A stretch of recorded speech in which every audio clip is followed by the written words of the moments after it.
Welcome to the Working Well podcast. I'm Tim Boris, CEO of Fresh Wellness Group. This show explores the diverse aspects of workplace health and personal performance. On the Working Well podcast, we dive into the foundations of what makes wellness work in workplaces around the world. We connect with corporate leaders, executives, and industry experts who are helping make life more awesome at work and home. Join us to learn workplace wellness best practices, personal performance tips, and access resources to jumpstart your personal and corporate programs. Welcome back to the Working Well podcast. I'm Tim Boris. And in case you haven't realized, the Working Well podcast is not just about being better at work, improving your performance. It's about being better in life and actually having a life that's awesome and enjoyable. Now, I firmly believe that being healthy, happy, and fit is amazing, and my career has been dedicated to helping people experience this. At the fundamental level, most people get this concept, but let's face it, life throws us a lot of curveballs. Some of those curveballs are shared, such as the recent pandemic, but others are unique to each person. However, regardless of the challenges that we face, better health, happiness, and fitness is going to improve our ability to cope and manage over the long term. Now, back in 2017, I originally wrote my book, The Fitness Curveball, and it wasn't with the pandemic in mind, yet the information is more relevant today than ever before. In fact, I had a client recently message me to say that she thought I should have called it the unofficial guide to thriving during a global pandemic. While I appreciated the comments, I'm not going to change the name of the book, but her comments were spot on. The 4 pillars of personal performance that I covered in the book and that we'll cover today are the foundation for building resilience, health, happiness, and better performance in every area of life, at work and home. Those pillars are mindset, habits, movement, and fuel. And the key is to address them in that order. The struggles that most people face stem from the fact that they're trying to address their challenges in reverse order. Now, you may be tempted to think, what the heck does this have to do with working well? And why are you featuring it on the Working Well podcast? But that's where the health and fitness challenges that many people struggle with each day are directly impacting their performance in the rest of their life. Now, a bit of background may help to explain this more effectively. For those of you who don't know, I started my career in the fitness industry, and this was back in the late 80s. The days of spandex and neon and aerobics. Those of you who were there absolutely know. Those of you who weren't, just hope it doesn't come back. I still laugh every time I see some pictures and be like, wow, I can't believe we actually wore that. I can't believe we thought it was cool. But I guess that's like every trend.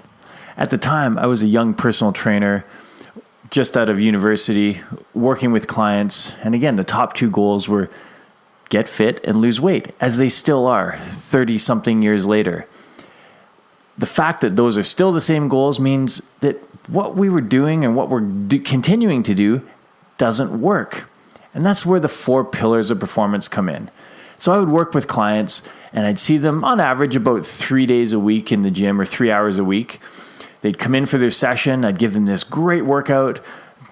They all got more fit, but a lot of them weren't reaching some of the other goals they had, like the weight loss side. I'd give them nutrition advice. I'd give them meal plans, all this diet strategies, and realized that they weren't getting the results they wanted.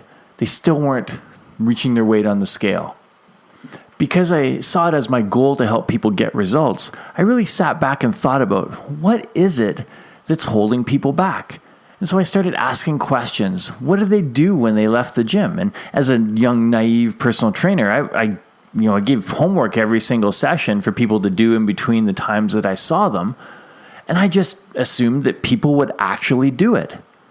I didn't think they would slough off their homework because no one does that. But the fact is, outside of the session, there were so many other distractions and parts of life that were impeding their ability to get results in the gym or the things that they hired me to do. So this is where I came up with a rule called my 165-hour rule. So as I mentioned, on average, I saw people about 3 hours a week. That meant there were 165 other hours in the week that I wasn't seeing them. And those 165 hours were way more important to the results that the person got. Now, this is where it comes into the corporate side, because when I started talking about what the biggest challenges were, the two things it came down to were family commitments and work commitments. They're like, oh, work got busy. I had to work late. I've got kid stuff going on. So I wasn't able to do the things that you asked me to do. That's important to consider. It's also how I came up with my 4 pillars of personal performance: the mindset, habits, movement, and fuel. Think about it this way. People came to me to get fit and lose weight. Yet despite the best workout plans I gave them, the best nutrition advice I could give them, they weren't able to get them done. So that tells me that more fitness and more nutrition advice isn't the solution to the problem. It's not going to help them. Yet that's what people continually go back to. Until I realized that until we addressed the mindset and the habits, people would not improve. Once I made that mental shift or that mindset shift for myself, I was able to help clients make that. I realized that my time in the 3 hours I was spending with them was best spent trying to improve the other 165 hours. And if that meant sitting down with them and coaching them through mindset challenges and putting their success habits in place, those are things that were a much greater return on the time investment. And what I noticed is that not only did people get more fit and lose weight because they were actually doing the things that they were supposed to do, they were actually improving the rest of their life. People would come to me and say, oh, my relationships at home are so much better. I'm sleeping better. I have so much more energy. I got a promotion at work. I'm firing on all cylinders. I'm so much more creative. All these things were happening simply because they were able to put the pieces in place to allow them to get healthier and more fit. And it's not that people don't want to get healthy and fit, they do it. And in fact, one of the questions I ask people when they first sit down with me, and they say, I want to lose X number of pounds and get in better shape. And I'll say, do you understand that regular exercise and healthy eating is important to accomplish that goal? And they all look at me and say, yeah, I realize that. And I'll say, okay, so why aren't you doing it? If you already know what to do, what's the issue? And then that highlights the fact that, oh, it's not just about fitness and nutrition. It's about the mindset, the habits, and the framework we put in place each day to facilitate the accomplishment of all the goals and objectives that we have. Now, this isn't rocket science. At the fundamental level, people understand this, yet it's not being done consistently. And when we look at it from a employee and workplace performance standpoint, it becomes just as important for the company and for employees as it does for every individual out there. As mentioned earlier, we all face curveballs in life. That's just part of life. But there's a common curveball that often holds people back from accomplishing the health, fitness that they desire, particularly as it relates to work. And that's that the belief that health and fitness is a zero-sum game. In order to be healthy and fit, I need to give up something else in my life, time with family, work success. And that is a complete myth. In fact, the opposite is true. The healthier and more active and happy and fit someone is, the more they're going to have the energy, the enthusiasm, the drive, the motivation to accomplish things in other areas of their life. Another common curveball or myth that people believe that holds them back is the fact that people think to be healthy and fit that requires undying devotion to going to the gym every day. That couldn't be further from the truth. In fact, I own several gyms and I don't believe people should spend all the time there. What we do in the gym should allow us to be better outside the gym. And if you hate going to the gym, we want to look at the mindset side of that first of all. But if the gym's not your place, you don't ever have to step foot in a gym in your life. You can still be completely healthy, completely fit, and never step foot in a gym. You don't have to do traditional weight training. do something else that gets you active, gets your body moving. And we can talk about that in another episode. But the fact is, you don't ever have to do traditional workouts. You just have to move your body. And I'll talk about that when we briefly review each pillar in a minute here. So let's take a quick look at each pillar. This will hopefully help you wrap your brain around what we're talking about a bit more. Starting off with pillar number 1, mindset. As mentioned, this is the most important of the 4 pillars. And I define mindset as the filter through which we see the world. It sets the stage for everything else to come, yet it's the most neglected in people who struggle with change. Now, our goal with mindset is to cultivate a positive and growth-oriented mindset in as many areas of life as possible. If you want a great book on it, a book called Mindset by Carol Dweck, fantastic. She talks about the difference between growth versus fixed mindset. And again, we're not going to dive too deep into it right now, but fantastic book.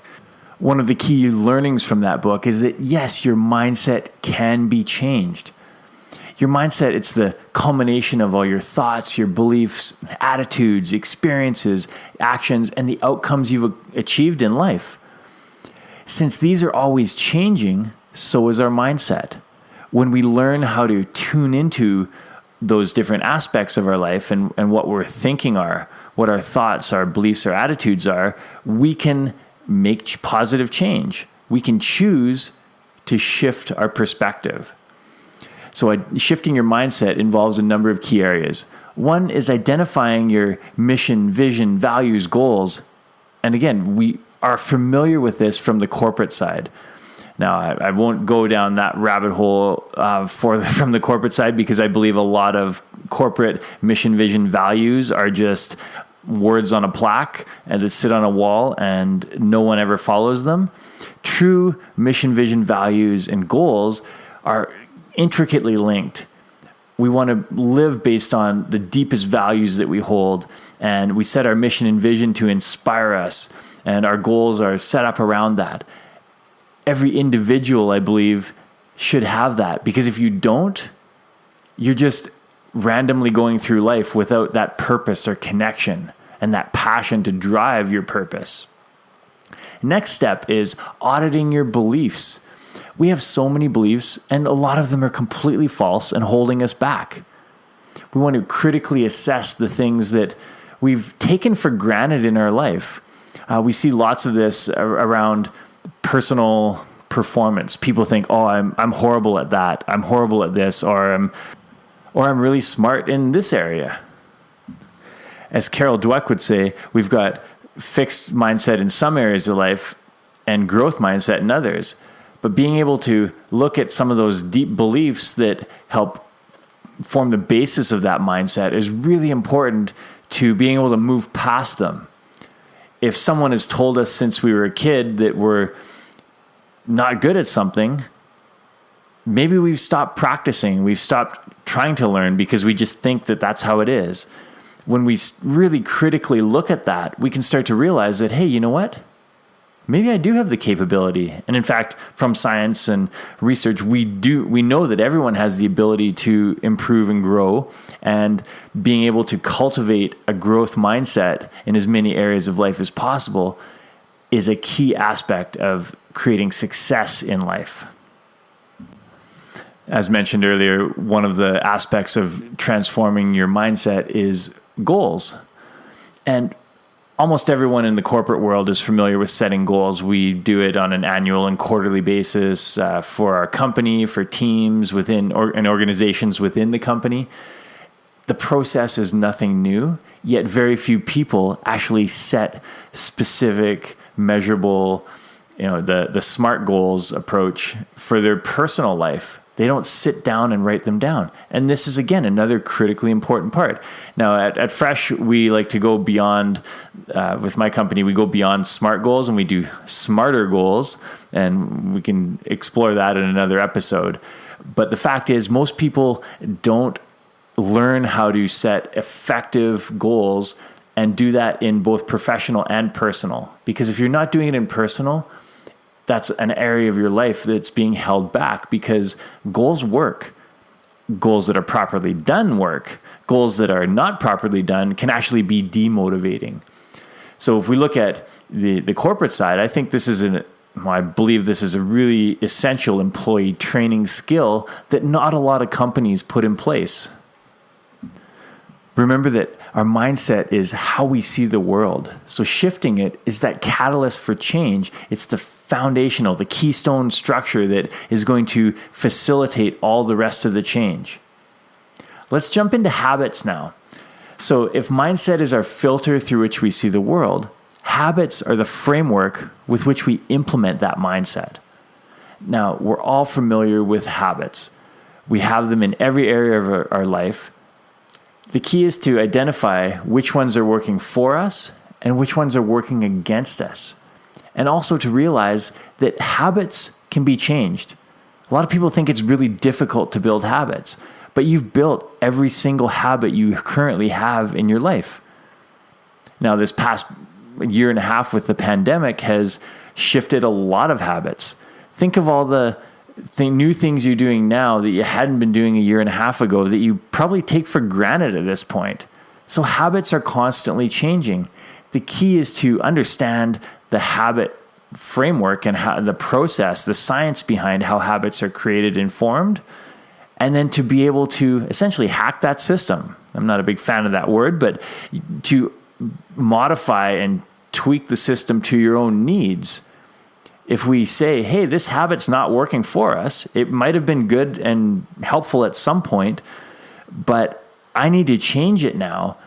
When we understand the habit change process, we can fairly easily implement new habits that are more proactive and progressive and performance-based in our life.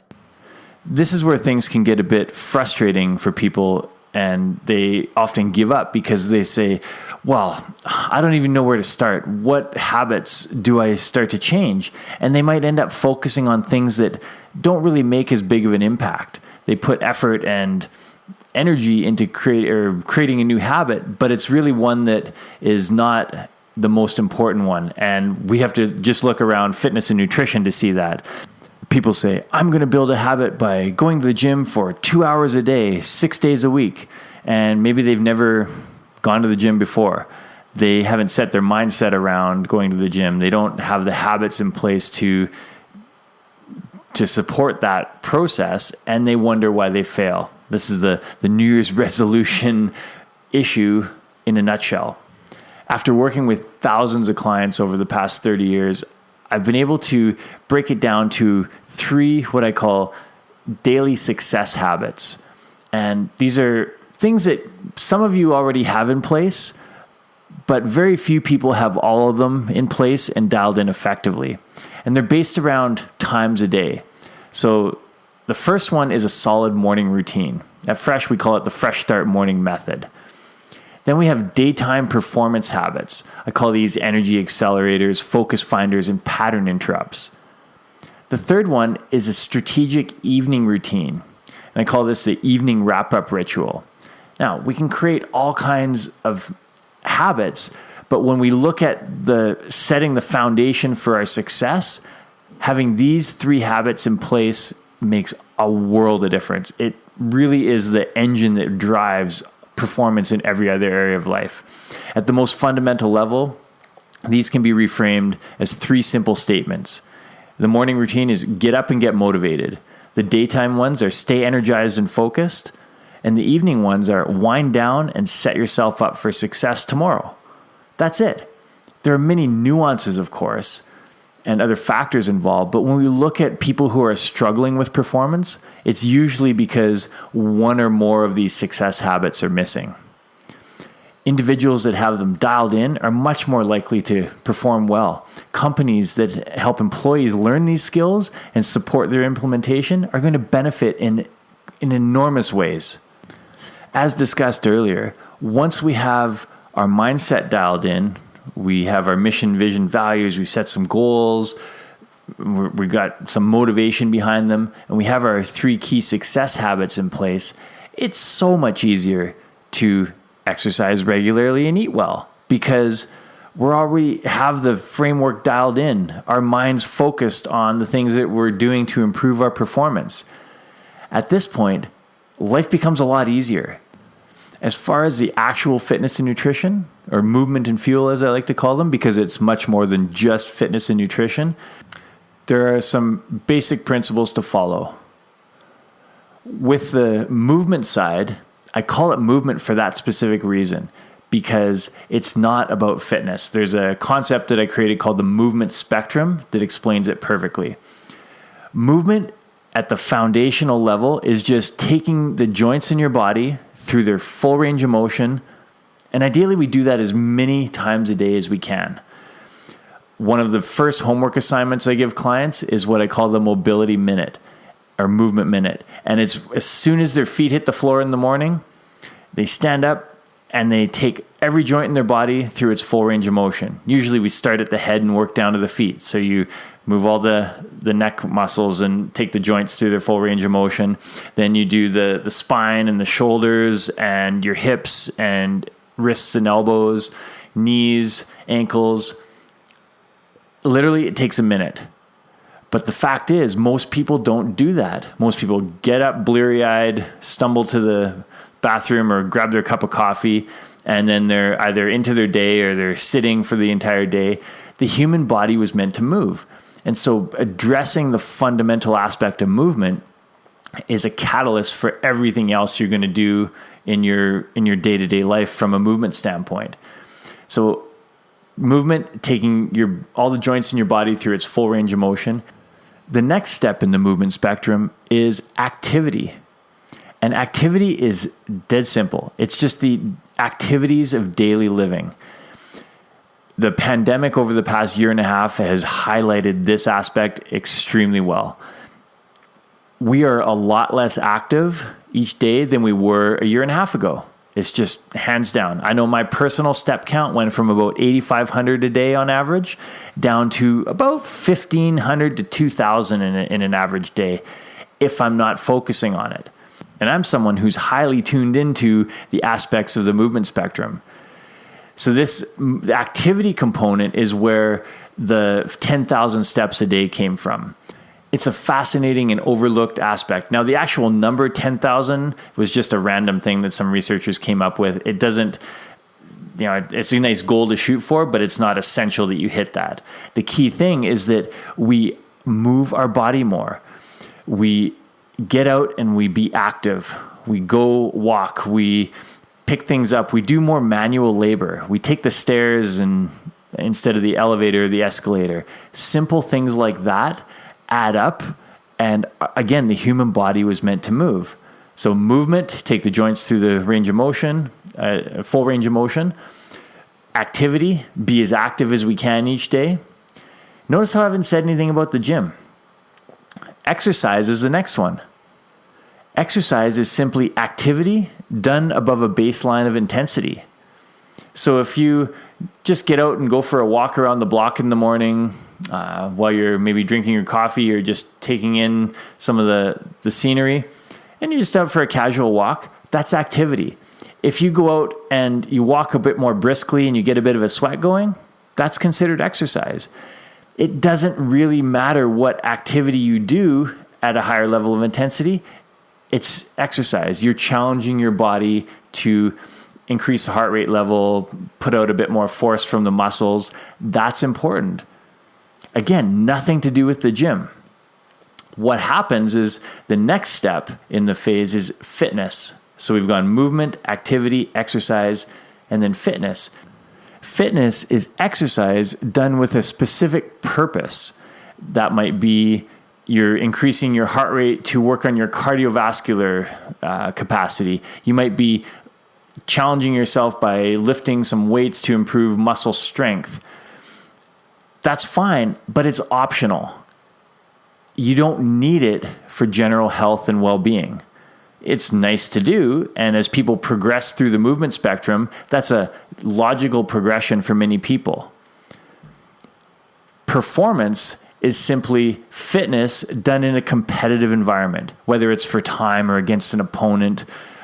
Lots of different reasons for doing that. But again, it's optional. fitness and performance are optional. You do not have to do them. And this is the issue that a lot of people fall into, is they forget about movement, activity, and exercise, and they go directly to fitness and performance. This is what I call the weekend warrior syndrome. And it's a huge reason why physiotherapists are in business, because people don't move their body. They don't do the base level foundation for health and well-being, yet they expect their body to perform at a high level. If you've been sitting at a desk all day and your body's tight and restricted and hasn't moved and there's very little blood flow and your brain and muscles aren't connected, and then you jump up and go to the gym and you expect your body to perform well, it just doesn't work. That's how people get injured. That's how they get frustrated, because they're like, oh, I'm not seeing the results that I want. And at our coaches at Fresh, when we're working with clients on the movement side, we will often spend 20 or 30 minutes getting their body, like rehabbing their body from a sitting all day, to get them so they can actually move effectively for the workout that they want to do. Yet most people don't do that. They just jump headlong into a fitness class, or they pull out their Peloton app or whatever app they're using, and they just dive into it. They do a 1 or 2 minute warm up as part of, and it's maybe a couple basic exercises, and then they're right into something high intensity, and they wonder why their body hurts and they're not able to get the results they want. So understanding the movement spectrum is critical to making sure that you're properly caring for your body and your health, your well-being over time. In another episode, I'll dive a bit deeper into the movement side, and we'll talk a bit about the 7 primal movement patterns. I'll also throw some resources in the show notes here if you want to jump in and click on some of the videos and links for the movement spectrum, as well as the 7 primal patterns. And this brings us to the last pillar of fuel. And again, I've called it fuel because it's more than nutrition. Food is so much more than just calories in, calories out. Food nourishes our social aspects, our mind, our body, our health, our well-being. There's so much emotion involved in food, negatively for a lot of people. But food is something that we need to sustain us for life, but it's so much more than that. And when we can understand and embrace food in a different way, think of it, our mindset around food, we're able to overcome so many of the challenges that people face around nutrition and weight loss. And there's a reason that fuel is the last of the 4 pillars. It's still important, but the other 3 are more important. Once we have our mindset dialed in, once we have the foundational framework of habits in place, and we're moving our body effectively using the movement spectrum, nutrition becomes easy. We're able to see our food choices from a more positive, proactive mindset. We've got our goals in place, so we're caring for our body, and we're much more likely to want to eat healthy, nutritious food that lifts us up rather than makes us feel like garbage. The other thing to consider is that most people already know what healthy, nutritious food is. They're just not eating it. It goes back again to the mindset and the habits. If you have the right mindset, you'll start to make more positive choices. If you have the habits in place, you'll take some of the behavioral challenges out of it and allow a proper eating schedule. You'll be able to plan your meals and make your own food and lunches, and these simple behavioral challenges that a lot of people face and struggle with each day. And there are a lot of nutritionists and dietitians that have argued with me about why fuel is the final one, because people say, well, abs are built in the kitchen, not in the gym. And I'm like, yeah, but nothing happens until mindset and habits are in place. And by moving our body, we're able to increase the endorphins and the positive hormones throughout the body, which allow us to make more positive and effective decisions around nutrition and food in our life. And again, I can go deeper into the fuel topic in another episode, but I want to bring it back to the corporate side right now, because all the things we've been talking about today are about personal health, well-being, and performance in life. yet they're also fundamental to our ability to perform at work. Companies that understand this are able to help employees improve their performance. Employees that understand this are able to show up more effectively at work, with more energy, and create better work. It's proven time and time again, yet I'm still amazed at how many people and companies overlook these simple principles. So the 4 pillars of performance, if you're wanting to improve your performance, your team's performance, your company's performance, find a way to dial them in. Of course, I'm happy to help if you want. For more information on the 4 pillars themselves, you can check out my book, The Fitness Curveball. It's been recently broken into 4 separate books, one for each pillar, and a little more digestible for a lot of people. The other thing for companies, we go in and do corporate presentations, employee training programs, and design and manage workplace wellness programs across the entire organization. Most companies will say they have a workplace wellness program, yet very few companies are specifically addressing these 4 pillars within the organization, with employees, and have the programs in place to actually improve them.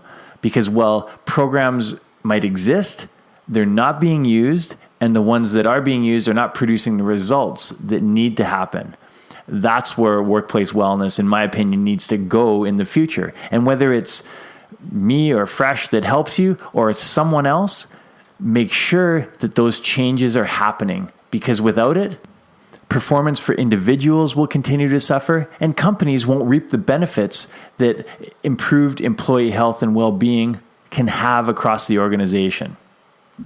So check out thefitnesscurveball.com or timboris.com. I'd love to chat. Once you start implementing these for yourself, let me know what results you're getting. And if there are workplace wellness programs in your company that are really working well, I would love to hear. Have an amazing day. Until next time, be well and keep active. Thank you for listening to the Working Well podcast. If you enjoyed the show, don't forget to rate and review us wherever you get your podcasts. We love to hear your experiences and how you've applied tips from the show to your daily life, so please keep us posted on your progress. To stay up to date with new episode releases, make sure to subscribe to our mailing list by emailing podcast@freshgroup.ca and follow us on Instagram, Facebook, and LinkedIn. Thank you, everyone, for tuning in. And once again, I'm Tim Boris with Fresh Wellness Group. We'll see you on the next episode.